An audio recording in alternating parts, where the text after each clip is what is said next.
All right. Good evening, everyone. We're going to get started in just a sec here if you want to find a seat.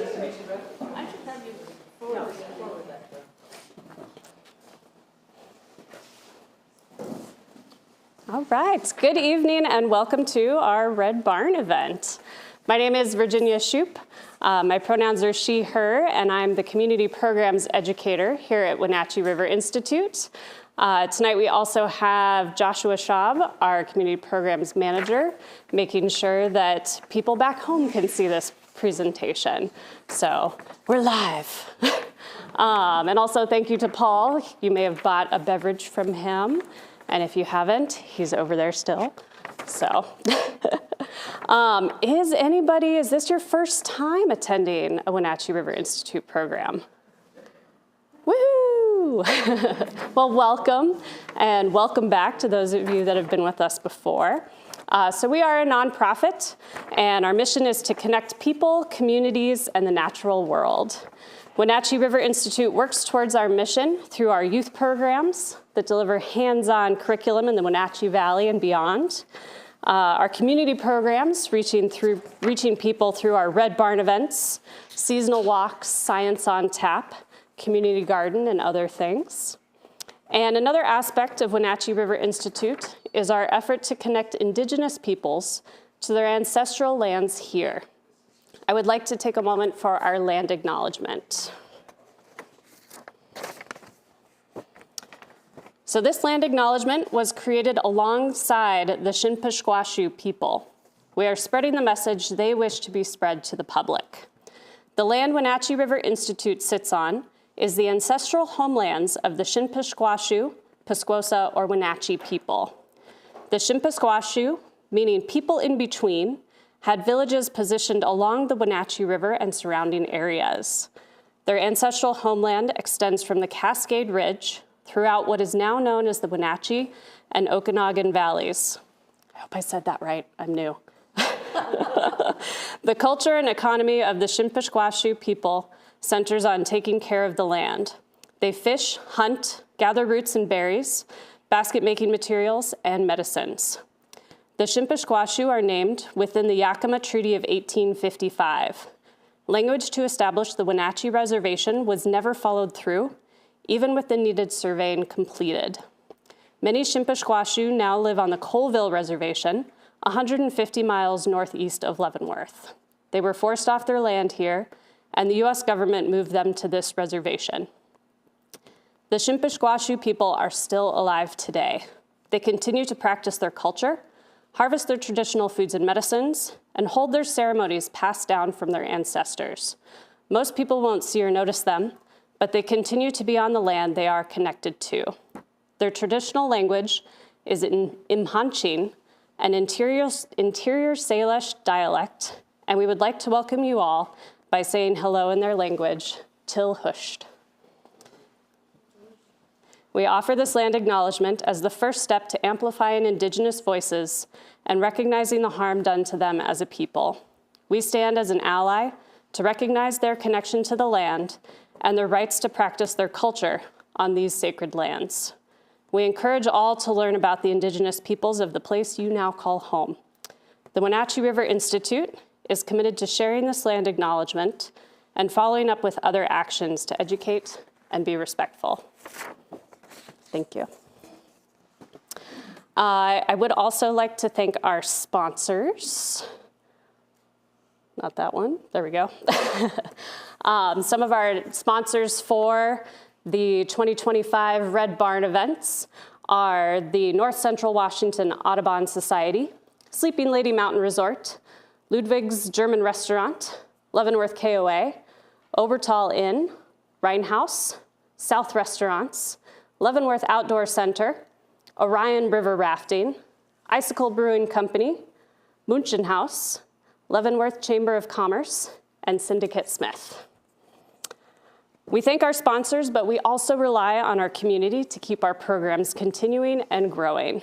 If you feel moved to donate and support our mission, you can do so after the event at the table. I think at both, honestly. You may have seen a QR code in the slideshow up here. As part of our strategic plan, we are seeking feedback on all of our events. So at the end of the talk, we can pull that up again. And if you would like to give us feedback on the Red Barn events, please do so. And now I'd like to bring up Ted. Thank you, Regina.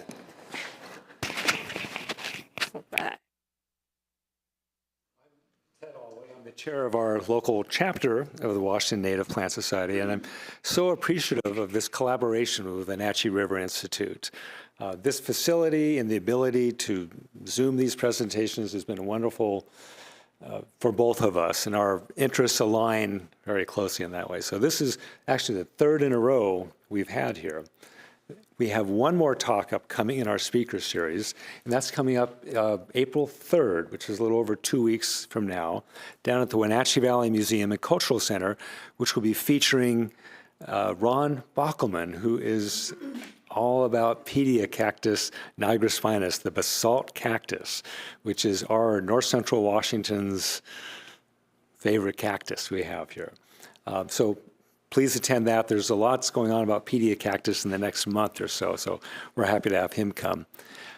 Prior to that, next week we actually have an event, our spring social for our chapter, which will be held down at the Confluence Technology Center in Old Stations next Wednesday. It's food and drink and games and plants and slideshows and prizes, a good time. So if you're into plants or plant people, please attend.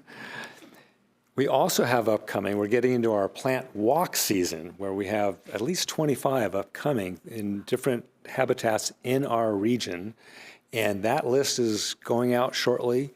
If you would like to get information about these upcoming events or these walks, make sure you're on our mailing list. Many of you may already be, but you can see CC there and put down information. You don't need to be a member. We're trying to reach out to everybody. We welcome members, that's what supports us, but you don't need to be a member to participate in these cool activities in our area. We're in such a rich area for plants. It's such a great area to be in. I'm glad our chapter can introduce this to more people. So I'd like to now move on to introducing tonight's speaker, Lisa Robinson. Lisa Robinson I've known for at least 20 years. I had a nursery in Peshastin for many years growing native plants, and she was one of my very best customers. Came back year after year. So when I got a chance after many years to go down and see what she'd done with them, it was very rewarding. It was great to see what she'd done with them, the beauty they provided, and also learn what didn't work. Yeah, these things, I tried them, they didn't work, so I did this instead. So she's a very experienced native plant gardener, which is important because coming up the end of May, we have a native plant garden tour centering in Wenatchee, and she will be one of the featured gardens. So stay tuned, we'll get you more information about that. Lisa is not only an active native plant gardener and quite knowledgeable about them, but she knows about pollinators, particularly bees. She is one of the founders of the Washington Native Bee Society several years back, and studied, some of you may have known Dr. Don Rolfs, who's taken wonderful pictures and did a lot with bees. She's learned a lot working with him. She's a board member of the Washington Native Bee Society and participates in the Washington Native Bee Atlas. So combining the worlds of pollinators and plants, I can't think of a better speaker, so please welcome up Lisa Robinson.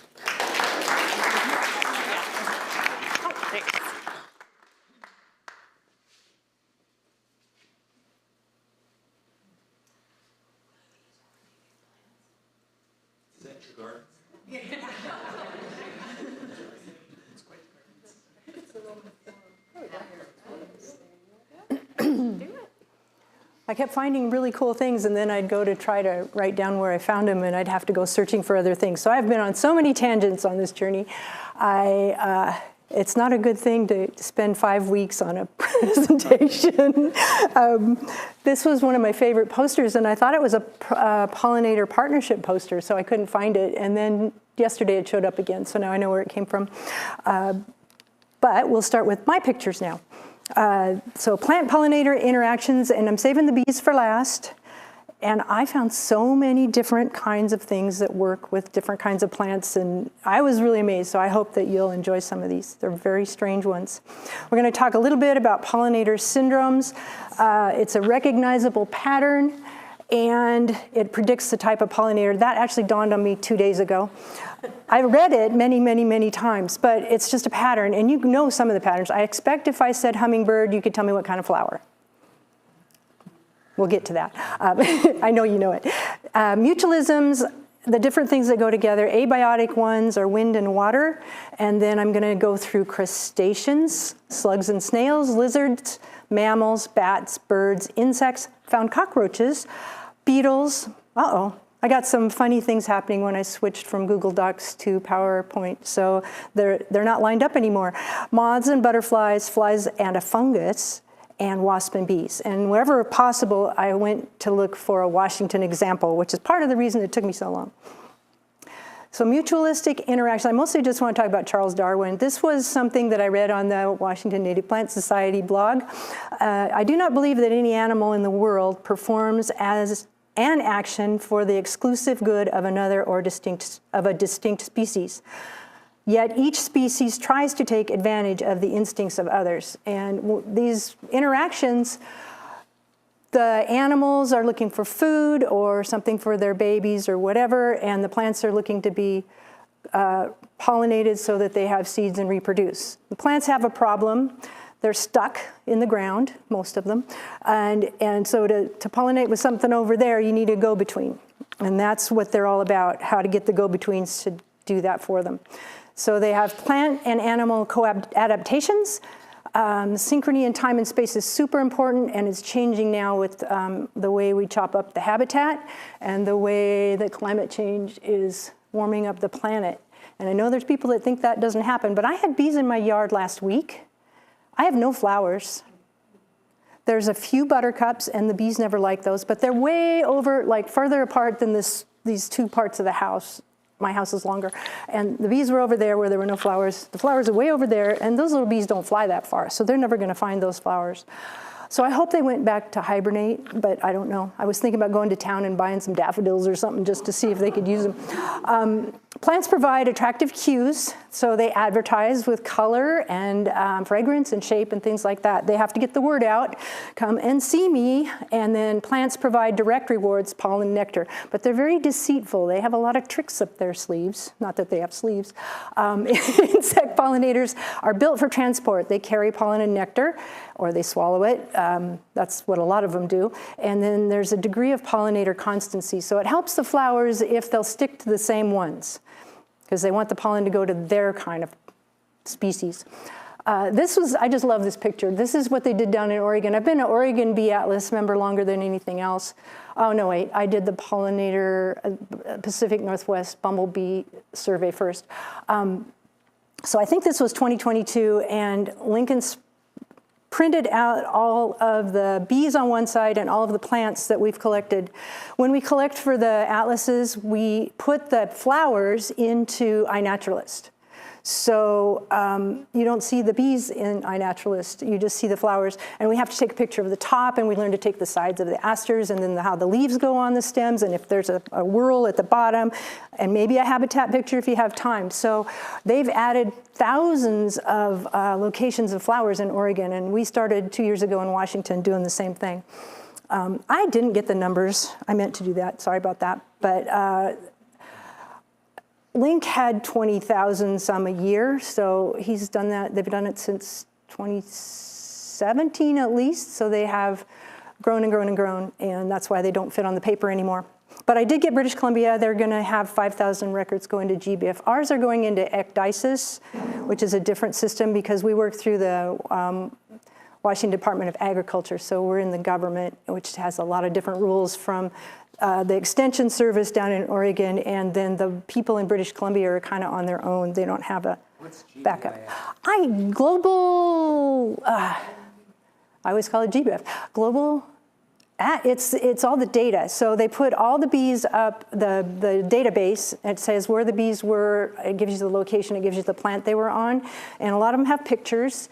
And then it's all open source, so everybody can use it and chew up the data and make their own whatever research projects they need to do with that. So, and it's really growing. It's very, very neat. So generalist versus specialist. I'm a bee person, so I was only thinking about bees doing this.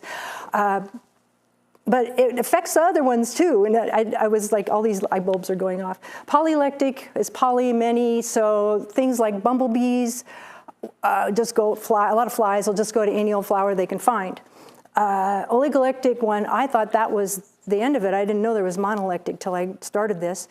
So bees that are specialists. The one that always comes to mind for me is death camas, and the death camas bee, whose unfortunate name is Andrena astragalus. So they caught it on an astragalus, apparently, but they named it wrong. And then monolectic is a bee that, or a thing that only has one plant and one animal together, and there's nobody else. So if the plant doesn't get pollinated by that animal, there aren't enough seeds unless it's self-fertile. And if the animal doesn't have the plant, it won't raise any babies, and there won't be more of them. So it's very important that to save those ones if we can, I think, for the diversity. Pollinator goes to the flower where the conditions are just right and the food is perfect for their needs. So the flowers have to do that for them. So I put all the Greek names in, and I'm still practicing, and I still can't say them. Anemophily is from anemo, which means wind, and they all are just the same thing. So wind, lover, keeps going just like that all the way down. We know about wind and pollen and lots of pollen. It's small and it blows around in the wind, and they're conifers, grasses, rushes, sedges, and willows. And then this is a picture that I borrowed. I got a lot of pictures off of iNet, and people were super nice to do the open Creative Commons, but this one was the only one I got that was copyrighted, and she said, sure, go for it. And I love that it has the little tiny, is it Muse? I think that's what those are, the little tiny measurements. And that is a spruce cone, a male spruce cone, so it's very small. The pros, maybe it saves energy, but they've got to make a lot of pollen, so maybe it's a wash, I don't know. And this kind of pollen is where we get all of our sneezing from. Anything that is bee pollinated is too heavy to blow around in the wind. Darwin had an abominable mystery, and Joe Arnett wrote this article. And basically, he described the rapid rise and early diversification within the angiosperms, which are the flowering plants if you're not a plant person, as an abominable mystery. So they had started to find fossils, or they decided, I guess they knew they had fossils when he was young.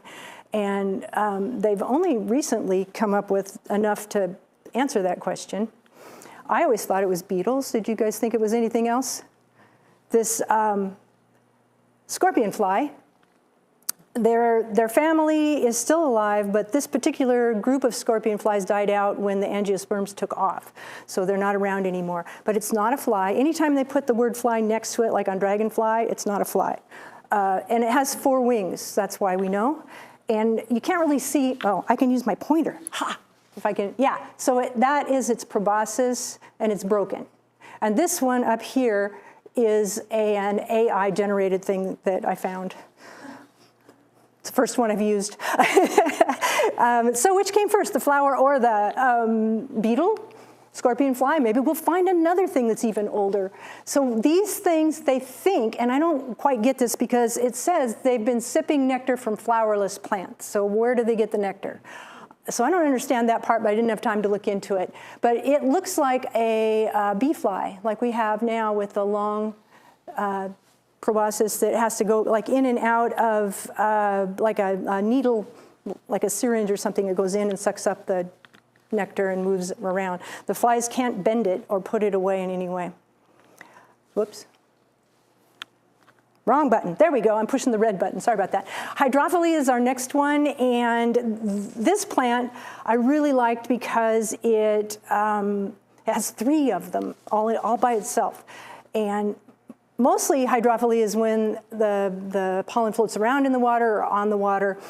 But this plant will be pollinated by wind, so it's anemophily, by water, which is on the surface, which has its own name, epihydrophily, and in the water, which is hypohydrophily. So got to get your Greek out to do this.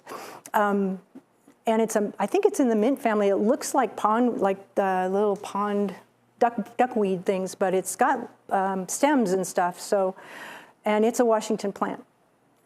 But there are pollinators underwater.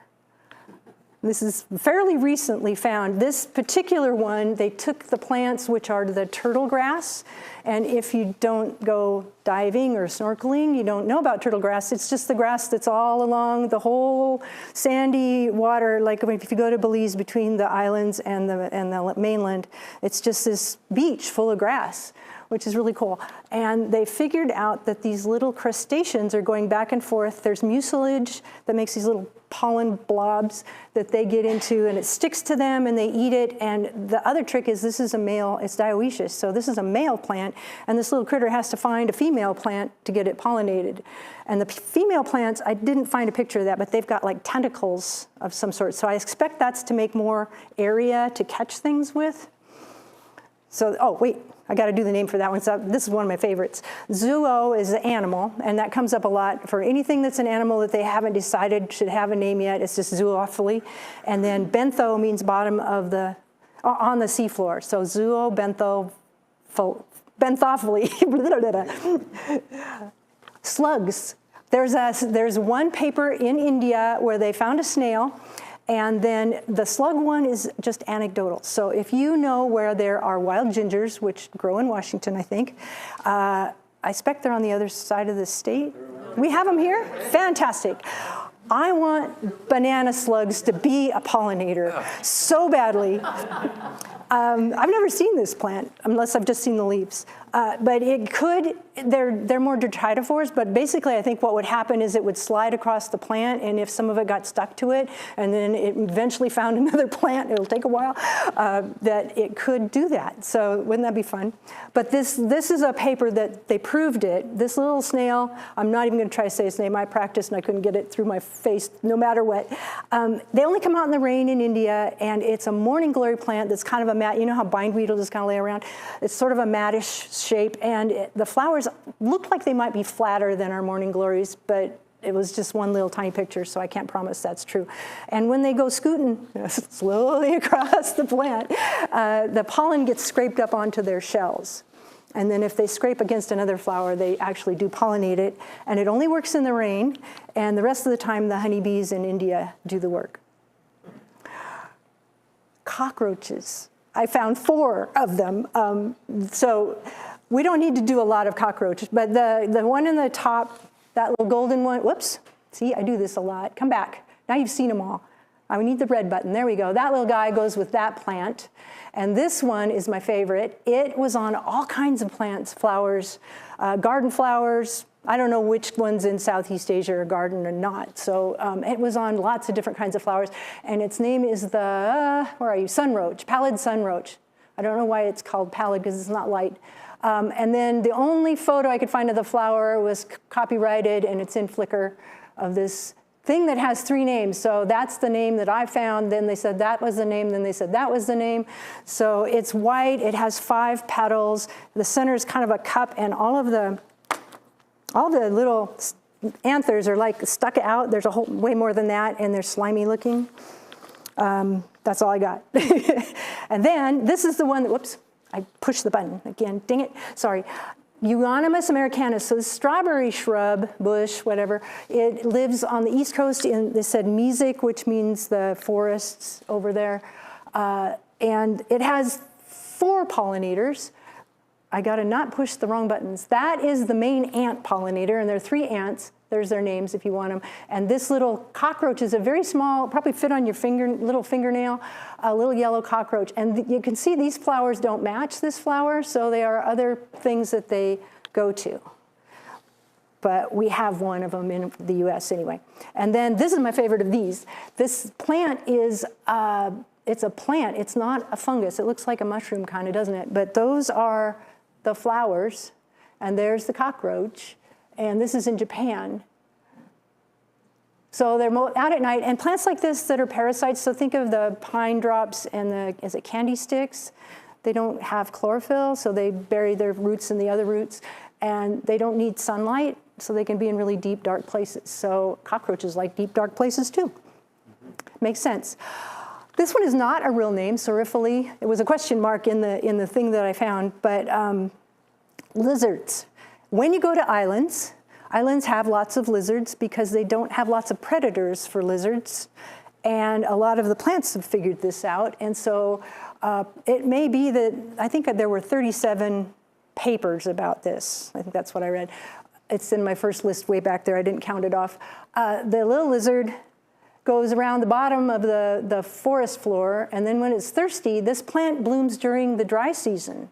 And you can see right there, there's a drop of nectar right there, and it's real watery, and so they go up there and get a drink whenever they want to, and then apparently those somehow get all over them, and then they go to the next flower and they pollinate it that way.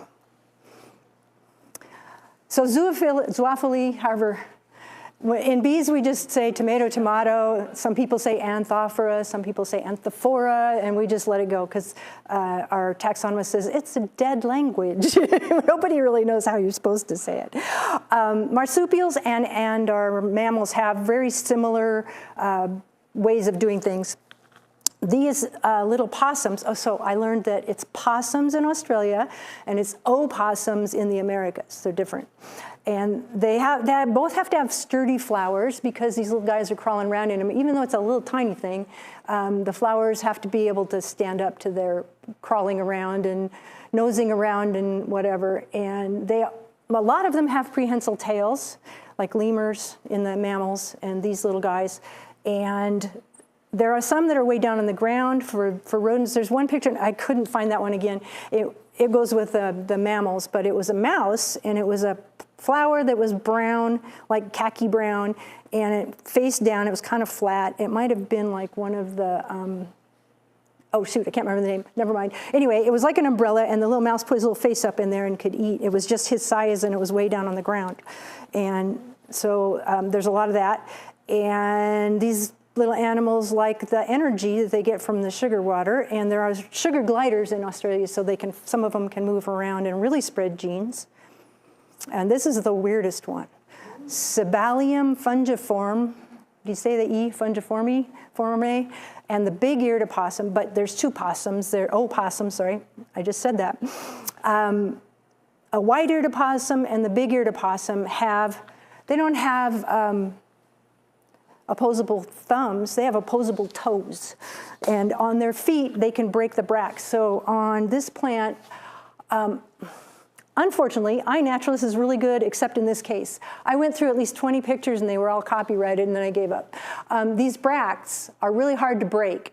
And so their opposable toes can break those open. And they are this one is the primary opossum, pollinator, and the white-eared opossum, and also ruby-crowned tanagers can also break the bracts. So once they do that, then there's a hole here, and then other things that are secondary pollinators are able to drink the nectar, and then they might pick up some pollen and also pollinate it. So this one weird little parasitic plant that lives off the roots of something deep in Brazil has a lot of friends, which is kind of interesting. And I'll show you another picture of a picture that'll give you more ideas about what the plant looks like. I put this in here just to remember that pollination networks like that one we just saw, they aren't just a 1-2 thing.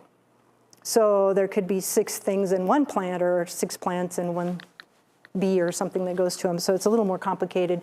This paper had a lot of things that I wasn't able to digest yet. Therophily means non-flying mammals. So the bats, there's about 500 species of bats, they said, and 100 mammals. And then I thought, aren't bats mammals? So that's 600, but that's not what it said. So, the non-flying mammals are the NFMs. So I had to find out what that stood for. And there's different kinds of plants. This one just has 2 big leaves and a flower in the middle, right on the ground. Some of them are shrubbery sort of things, and they have hidden their flowers inside the shrubs, so the bats can't fly through the sticks and branches, right? So other things can't get to them, and that's how these particular flowers protect their pollinators so they get the right one. I like this one that the Greek, whoops, sorry, not pushing the red button. Red button, there we go. Greek word therizo is to harvest or to reap. And I actually couldn't find therophily anywhere. It kept trying to tell me it was some other word. So I'm guessing that that might be right. And lots of rodents, gerbils, mice, rats. Supposedly we have rodents here, and that's why I did so many searches in mammals. Couldn't find anything particular, just generally that kind of sentence. Kinkajous, monkeys, mongooses, lemurs, and shrews. And all these weird colors were all brown before I changed it to PowerPoint. And the secondary pollinators like that Cybalium or whatever its name was, things that are open, then other things can get in. Black and white ruffed lemurs, and there are red ruffed lemurs also. And the traveler's palm, as you can see, you recognize that flower? What's it look like? Bird of paradise, and a banana apparently is related to those, and this traveler's palm is in the banana family too. And it has all the petioles of the leaves line up flat like a fan, and apparently it turns east and west. I don't know which way east and west is in this building, but it would be facing that direction. And these lemurs are the biggest possibly the biggest pollinators. It said it several places. I had somebody, if you ever read, unless you're into honeybees, you might not know, honeybeesweet.com, spelled S-U-I-T-E. She writes marvelous stories, and where was I going with that? I forgot. So, she had people asking her about moose as pollinators. I couldn't find a picture like hers with a moose with stuff in its antlers. That would be a very big pollinator. And I would guess elephants, if they got into flowers, might be pollinators too, but we don't know. Nobody's proved it one way or another anyway. So these are the biggest ones we know of, and you can see it has a very pointed snout that gets down in the flowers. They can open the bracts with their little hands, paws. They don't break the flowers, they just push them open and eat, so they don't damage anything, which is nice of them. Chiropterophily, I suspect that means bat, but I never got around to looking it up. There was no room for that one.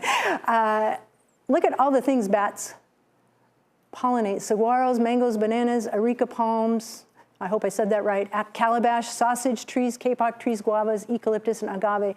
Those are all tropical things, and this is tropical-oriented pollination. We do not have them. It said none in the Arctic and none in the temperate parts of the world. But our bats are our #1 predator of night-flying insects, so that's an important thing. But look at the shape of this flower. That is what that Cybalium, I'm not sure I'm saying that right. It didn't have a common name to help me out. That's what the flower looks like if you could see the whole stalk, and then they're in like a bouquet, so they all come from the crown, and then they're all smashed together really tight. So that's how it made that squarish shape. This flower is designed to let a nose of a flying bat get into it, and it's tall enough that the bat hopefully won't hit the stickers and hurt itself on its wings, because that would be important. So I want to just take a segue here. I've always wanted to have a moon garden. This is another thing I lost and had to find. It looks like it should be on the Native Plant Society page, doesn't it? It's by Walter Fertig. I kept seeing his name everywhere. I feel like I should know him. He wrote this lovely list, and it's native plants of the whole state, and then our side over here, which is a lot of Enotheras, which I expect need dry land. I still have one of these. I had 3, but only one of them still make it. And a moon garden, you make a place where you put a bunch of white plants, or they suggested meadows because the bats could fly through the meadow and not get caught in branches and things like that. And the moths would also benefit, which would make more caterpillars, which would help the birds. And I think we owe the bats because of the nose thing that they've got, that white nose problem. So we could help them out by planting just more white flowers, preferably natives. Yes? White? Are the bats attracted to white flowers, or are these things that flower in the nighttime? This was on the bat habitat page for Washington Department of Fish and Wildlife, so I hope so. Because mock orange is just flowering all the time. That's what I was thinking about. Do you ever see pollen? When it's white, you can see it in the dark. You can see it better in the dark, but have you ever seen anything in a mock orange? I haven't. A pollinator? Yeah, and I've only seen a couple things in the primroses, or not the primroses, the service berries, and I've been going, who pollinates this? And I never thought about being a white plant and being out at night, so now I'm gonna have to go out at night and watch them. But that would not be a bat plant because it would be too many sticks. So y'all know this one, I'm sure. Ornithophily is hummingbirds here, And I took them out, but it's sunbirds and honey eaters in Australia. And they said nothing about Hawaii, but I think Hawaii must have pollinating birds too. The tubular flowers, I started down a thing about nectar, and tubular flowers have more sugar, more sucrose. Something about the evaporation. Then they said hexose, and if I remember what I read correctly, there was so much jargon in this paper, that fructose and glucose are in the hexose group, and they're in more open flowers. I'm thinking daisy kind of flowers. That's as far as I got. It was a big paper. I didn't have time to go any further than that. But so these guys get pure sugar water, and it's kind of dilute. And something I stumbled across, I knew they ate insects, but I didn't know it was 80% of their diet. Because it seems like they're always drinking. I mean, if you put feeders out, I've had feeders all around my house at one. I don't have as many hummingbirds as I used to, but they were zooming. Those rufous ones are so territorial that I put stuff in every nook and cranny so the calliopes could get something. And this thing about, I don't know if this is a good idea or not, I put it in there. My husband would kill me because he has had apple trees, and fruit flies and orchards are a very bad combination. So if you're anywhere near an orchard, please don't do this. But they put bananas out that were too ripe, the ones you would use for banana bread normally, and a fruit cup of some sort, like maybe for Orioles. And then the little fruit flies would come, and they said that the hummingbirds would come and gobble them up. But you want to keep you don't want them growing in there, so maybe you change the fruit out regularly. And then there are passerines that also incidental pollinators. They don't go out of their way to pollinate, but you can see this bird, if it's hopping from branch to branch, it's going to pick up pollen. It can't help it. And it's got a flower in its bill, I think.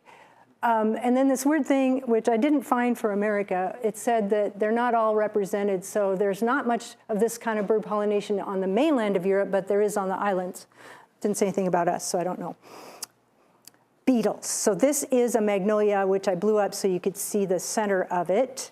And that is a very ancient plant and a very ancient group of animals, insects. I like the part best that they earn the nickname mess and soil pollinators because they poop in the flowers. So maybe nobody else goes in those flowers. Maybe that's a defense mechanism. I don't know. The pollen just sticks to them. They wander around chewing on the plant, the leaves, all the stuffs. So they just eat everything and some pollen. And so they're not very directed. But skunk cabbage has rove beetles, which I thought was pretty cool. And I've seen skunk cabbage, and I can't remember it smelling that bad. I don't remember. Maybe I'm wondering if it. It does smell bad. I wonder if it depends upon when the rove beetles are coming. And maybe I saw some that wasn't out enough or something like that. Because I think I would have remembered. Let's see, spadix and spathe, have I got it right? The flowers at the top are female and the flowers at the bottom are male. And so they need to be all different levels, some of them older and some of them younger, because the beetles have to go through the male section and get all covered with pollen, then go find the female section. I think I've got that right. It's kind of hard to tell. They look a lot alike. Anyway, they've got to go back and forth between riper and earlier plants in order to make that happen. And rove beetles are really strange looking little guys. I don't know if I know a rove beetle if I saw one. Flower visiting beetles, we have a lot of beetles that just plop around on the flowers, and that's a buckwheat, which wasn't mentioned in the list of, I didn't read it, the list of plants, but there's 4 kinds of beetles that you expect to see with long horns on flowers. And this is really weird. Do you guys know about water lilies? I got to use my hands for this one. Okay, so water lilies, I'm calling them sarlacc pits from now on. The flower comes up out of the water, it blooms, and down here in the middle, it has liquid, and it's in between all those yellow anthers. Those anthers are flexible, so if you get in there, you can't get out. And the insect, a fly or a beetle usually, will go to the scent and then fall into the wet part, and then those things are all over it, and it can't get through them unless maybe it's big enough. and it washes any pollen off its body, and it fertilizes the flower. And the flower, I think, closes up for the night. That's what I wrote. And so I hope I'm right. And then the stigma is no longer receptive because it's got some pollen on it. Then the next day it opens up again, and then the anthers let out the pollen, and then it closes up and it sinks down. It has a spring-like stem, and it sinks down under the water, and it grows its seeds underwater, so nothing will eat it. And it also has pockets of air. It has a name, hydrochory, so that they will float back up. And it also has an edible aril, which I believe is the outside of the seed. So that is eaten, I expect, by birds, and that's called zoochory. I don't even know how to say that one, sorry. But doesn't it look like a sarlacc pit? What happens to the beetle? It doesn't dissolve it. So if it doesn't escape, I think it just lays around in there. Yeah, they didn't explain that part. It was a journal in iNaturalist that I found. Okay, A is usually E in bees. Phalina means moth, down there in the bottom. So phalanophily. Tobacco, if you've ever smelled nicotiana, that's a plant you can buy and plant, but our wild tobacco should smell too. Wild tobacco was grown by the native people. I've never seen anything this lush. I've seen really spindly little plants. So most moth flowers are white. Most moth flowers smell beautifully, so because the moths can't see in the dark very well either, and so they can find the flowers by the smell. And so they have a strong sense of smell, and they also communicate with pheromones, so that's part of it. We use that against them out in orchards, like codling moths. They like to point their proboscis across or up, so they have to fly and go like that, which is interesting technique. I don't know why that would be easier. Catch flies, stick seeds, and wild tobacco were the flowers that were listed wherever I got these things. And Darwin had a prediction. If you look at this moth, the name is Angrissum sesquipedale or something. I didn't practice that one, you can tell. This long thing is 30 centimeters. And so Darwin probably saw a pressed plant, right? And let's see, well, he might have seen it on the beagle. That's a good question. He predicted in 1862 that there would be a moth that fit that, and see, that moth wants to go straight across and down. And it took 41 years for someone to find that moth, which wasn't too bad, really. I thought it was gonna be like 200 or something. I just threw in two moths I liked that had nothing to do with anything. So this is police car moth, black and white, and I see them mostly in goldenrod. I've seen them up in the Teanaway, and this is a really cool caterpillar with all these colors. And then the caterpillar uses Mertensia, Lithospermum, and Hakelia, so I know two of those. It's good to have choices, because if there's a fire and it wipes out the plant, but there's another plant that just loves fire and pops up, that creature has a better chance. And I would think that this is yarrow, so that's not on the list. I would think that they would nectar at just about anything, but I don't know. I'm not a leptologist. This one's one of my favorites too. I have a lot of favorites. The clearwing moths, this is a snowberry one, and that guy has a horn like the ones that come on the tomatoes. The tomato hornworms are also beautiful moths. These mimic bumblebees, so she's got, I don't know if it's a boy or a girl. It doesn't have the feathery sort of antenna that you'd expect, but it's got lots of yellow fur and stripes back here, and the wings are clear like a bumblebee, which is neat. And I found it on the snowberries, so it might be laying eggs, I don't know. Well, I didn't find it. Andy Bridges found it. I have seen them on mine. Nice thing about creeping dogbane is it goes everywhere. This was the best one, though. I talked to Merrill Peterson up at Western, and he asked me if I knew about this one. And Greya is have you heard of the, what's the plant? My brain just went dead. I know it. Anyway, yucca moths. the yucca plant needs the yucca moths. The yucca moths lay their eggs in the seeds. The larvae eat the yucca, and they need each other. So there have to be some that don't get eaten, or there won't be more yuccas. And this little guy does the same thing. Little girl, probably. Oops, no. Well, stop it. You can see the moth laying at, I don't know if they set this up or what, but they cut it open so they could take a picture of the moth laying an egg on the ovary of the flower. And this is the woodland star. I don't know, I know there's 2 in my yard possible, and there's a better picture of it there, but it's not on the woodland star. So there's a study, and it's the corner of Idaho, Washington, and Oregon that are kind of all together. And they did 12 sites. 4 of them were commensal, which means they had no effect on each other. The moths didn't affect the development of seeds enough to cause a difference. There were other insect pollinators to kind of override them. And then 4 sites were antagonistic, where actually the flowers were able to abort the seeds that had the moths in them. And I could see that becoming a junction in the evolutionary world at some point, long time from now. And then, so this coevolution selection pressures across broad area may be an important factor shaping the genetic structure of species that was, you could actually maybe watch that one, and we don't need that one anymore. Psychophily, so I'm thinking of Psycho, which I've never seen. I don't watch scary movies. But Psyche was said to be the embodiment of the soul, and Psyche is often represented by a butterfly or a girl with butterfly wings, which is kind of like little fairies that we see too. So that's where that word comes from. So that's good to know.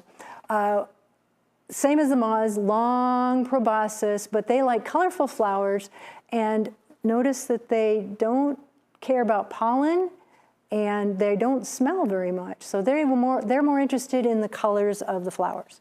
And look at this bird dropping. That is the larva, which I've never spotted in my dog bane, so I'm gonna go looking now. Phlox, milkweed, and sunflower families. I get swallowtails in my lavender constantly, and I've seen cabbage or the sulfur butterflies in Gaillardia, so I think it's a much longer list. There is a intervention happening in Oregon, and the zoo here in Woodland Park is helping with another fritillary that lives on violets, but I found one for us, so we're going to talk about this one. And if you like the other one, you can look it up on the Woodland Park Zoo website.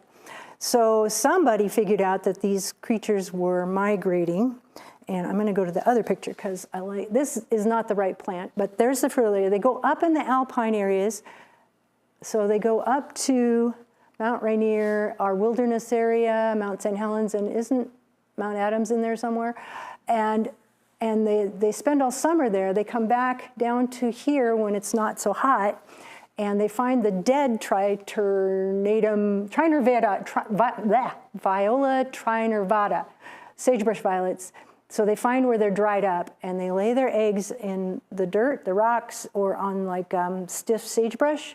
These grow where it's pretty sparse soil, and they're really, have you all seen these? They're really, really wonderful little violets. And look at the leaves, they're like no other violet that I've ever seen. So when they hatch, they eat violets, and the other fritillaries apparently eat a lot of violets too, so we need to plant more violets too. And then when it gets hot, then they'll migrate, and I think they mate before because they said they didn't see a lot of the males up there.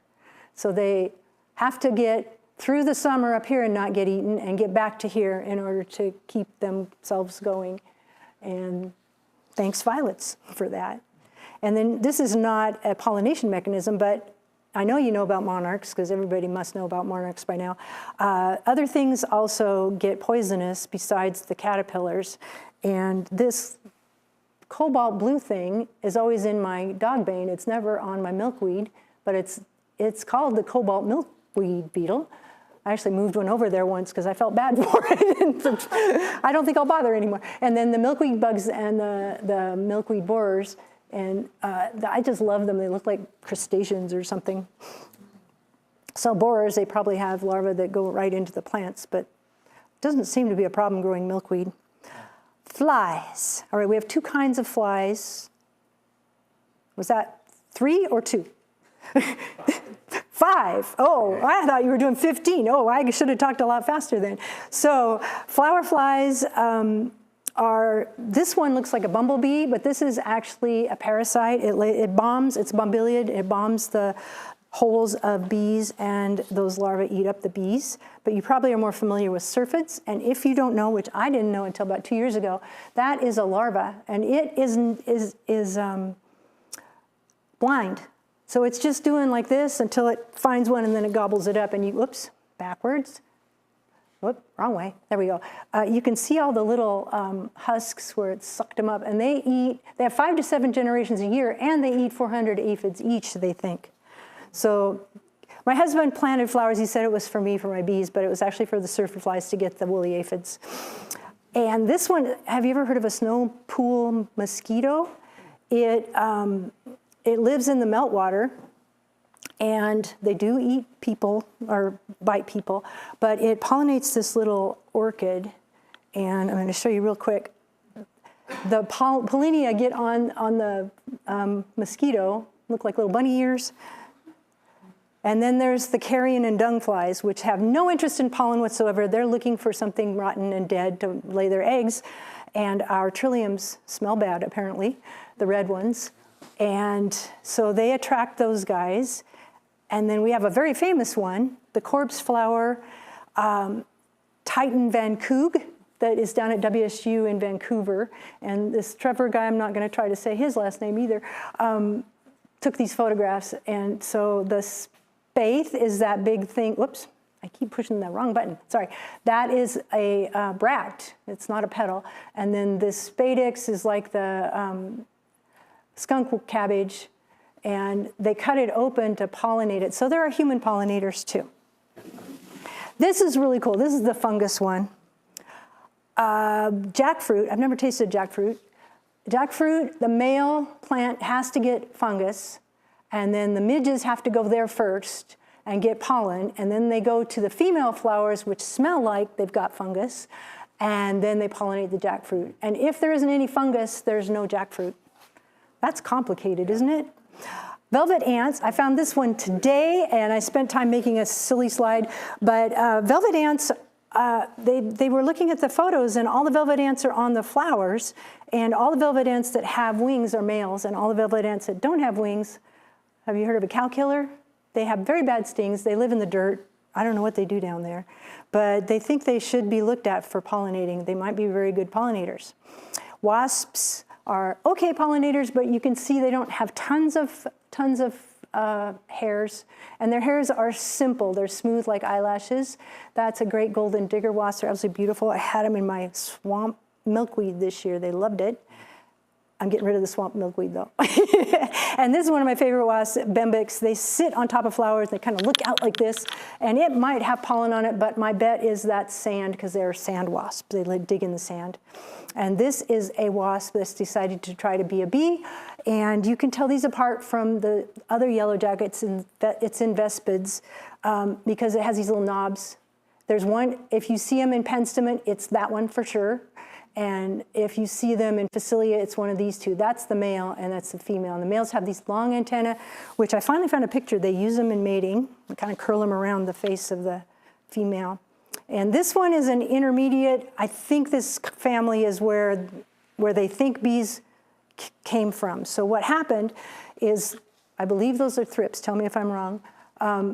They get all covered in pollen. The thrips wasps ate the thrips, and then, or they took them home for their babies, actually. They don't eat, the grown-ups only drink nectar. They take them home to raise their young, and they were getting more and more pollen, and at some point they decided to switch over to pollen, and that's how we got bees. And that just changed recently because of DNA. They thought it was Crabronidae before, which I think the Bembex is in that group. So we're to bees. Do I have like 1 minute for bees? Dang, that's my favorite part. Bees can see UV as well as light. They're in the blue spectrum. The hummingbirds must be able to see red, closer to the heat spectrum, and we're kind of in the middle. And this isn't a great example, but a lot of plants have lines that are made out of UV light directing the bees to the target in the middle. And these are bumblebees and honeybees. If you don't know, honeybees are European bees. They didn't ever live here except in the fossil record way back when. These bees are called corbiculate bees. They have a pollen basket called a corbicula. It's a triangle. So that one's full of pollen and that one's full of pollen. So it's stuck down with nectar. It's not doing any pollination. So how does that work? They're very furry. and these have special hairs. I'll show you in a second. This one can't even see. They are right here. When they fly, they become positively charged. You know how you get zapped all the time with static electricity? And the earth is always negative, so the flowers are negative, and the pollen almost jumps onto the bees. And I would love to find a video that showed them actually doing that. And here's just a bumblebee I liked going into my Douglas iris that I got from Ted. They have to be big. This is a queen. She has to be big enough to push down in there to get into that at all. The other bees don't have anything to do with this flower. So only queen bees, and it's a good thing it blooms early because that's when they're out. And then this is a monk's hood, and have you ever watched a bee go try to get in that stuff? You can't even take a picture of them because they're inside all the time. But I think that's the spur, and that's where the nectar should be, isn't it? Am I wrong? I just thought of that today. And this is what the other bees do. So 26 kinds of bumblebees, kind of, because some we haven't seen for a while. Honeybees, there's one kind, and there's like 6 or 9 in the world. We just don't have anything but the European ones. That leg right there is full of hairs, and that's where the majority of our solitary bees keep pollen. And we have officially 585 of them on the state list. It's like a feather duster, and whoops, push it this way. There's some hairs. So this is a perdita. It's a teeny tiny bee, about that big, and ant-sized. And these are different perdita legs. And what is up with those? Different kinds of pollen fit in different kinds of legs. They actually glue it on with nectar too. And probably the ones with the biggest pollen are these ones. So they look like bees with pollen balls. And then our other kind of bees, the Megachilidae, have these hairs on their bottoms, so they don't have anything to do with their legs. It's all there, and they go around and pat, and I wish I had a video for you, pat the flowers, and then when it's all full, they hold it up at that angle. So this is one of the first solitary bees I learned because of that posture, because they don't want to knock the pollen out. And then that's a perdita group, and they only go on buckwheat. And I'll just go through the pictures. There's been one of these found in Washington State since 1891. It was found last year by one of our board members. And it's a pollen collecting bee, so there's pollen in Lysomachia ciliata. If you know any Lysomachia ciliata hotspots, we want to look at them. And this is the same kind of bee from South Africa, and look at that adaptation. This is one out of Instagram, so I had to cut it together because she sent me this one and said I could use it, but you can't see the legs quite as well. And then that's the plant, and this is people from WSU went down and studied. They were at Cornell, so Silas Bossert and Elizabeth Murray are at our state. Oops, that button. And I'll end on this one. Jim Kane is coming next, or not coming, he's going to talk next Thursday, not this coming Thursday, next week, about the peculiar pollination biology of 2 death camas and a checker lily. And he's retired now, so he can do the fun projects. And the death camas bee with the wrong name is right there. This is another andrina, which I don't know what it's doing because it shouldn't be able to live on that stuff. This is a beetle that has hairs all over it, the yellow velvet beetle. I've only seen those in the last 2 years. I just learned about them. And then weirdly, this Eurasian dronefly, which came with the honeybees, does well on it. So this plant has multiple pollinators, possibly, but it has one obligate, and that needs the pollen from this plant to raise its young. So we're on Zoom through the Washington Native Bee Society, and you just go to the page, and then it has meeting, and then you go to the registration thing, because that tells you more about it, and then you can register if you want to. And I will stop there. I only have like one more picture. Well, 2 more pictures, but I'll show you the cactus, because we had to start with cactus. All right, one more thing. Thigmonasty, I don't know how you say that one. The bee goes, The plant does this if you stick your fingers in it. The anthers curl in. And a good bee that's evolved with the cactus knows to go down in the middle because the best pollen's at the bottom. And they do that to keep things like beetles from messing with their stuff. And they keep other things out. So we'll end on that one. Thank you very much. That was fun. So, pardon? Questions? Any more questions? I guess I can just leave that alone. Yes? You mentioned early on about the monolectic. Mono, yeah. I've heard that there's a large percentage of our insects that are mono. In other words, that's one I don't know. The plant, you won't have the insect. Yeah. And I heard that it's a fairly high percentage of insects that target right in on a genus or even a species. Do you know who they are? I don't know them. I made a chart and I thought about bringing it. I should have apparently.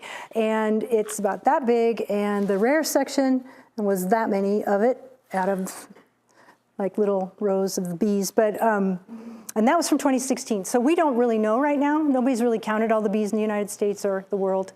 We're kind of ahead of the game in the Northwest.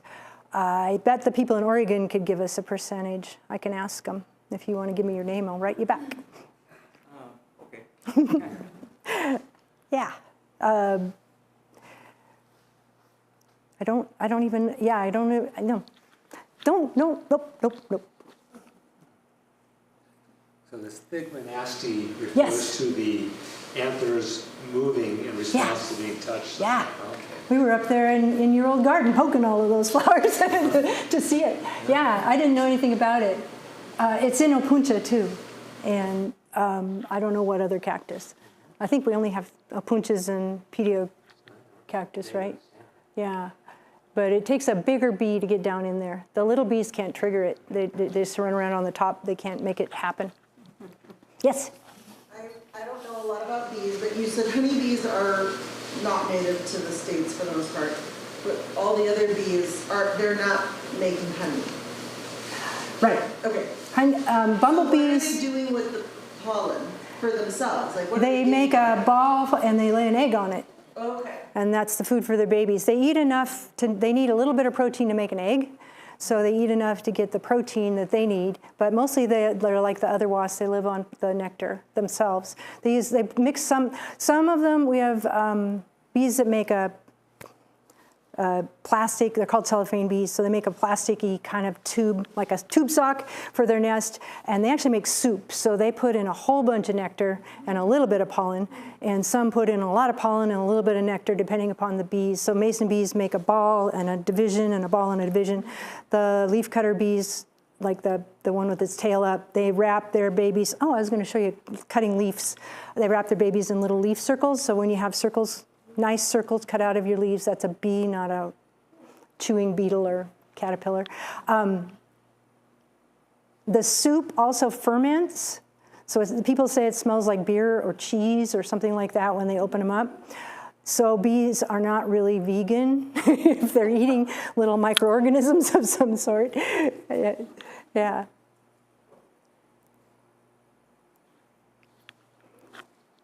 That's it. Okay. Oh, were there any online? Did you get any? Okay. Thank you so much. Thank you. It was fun.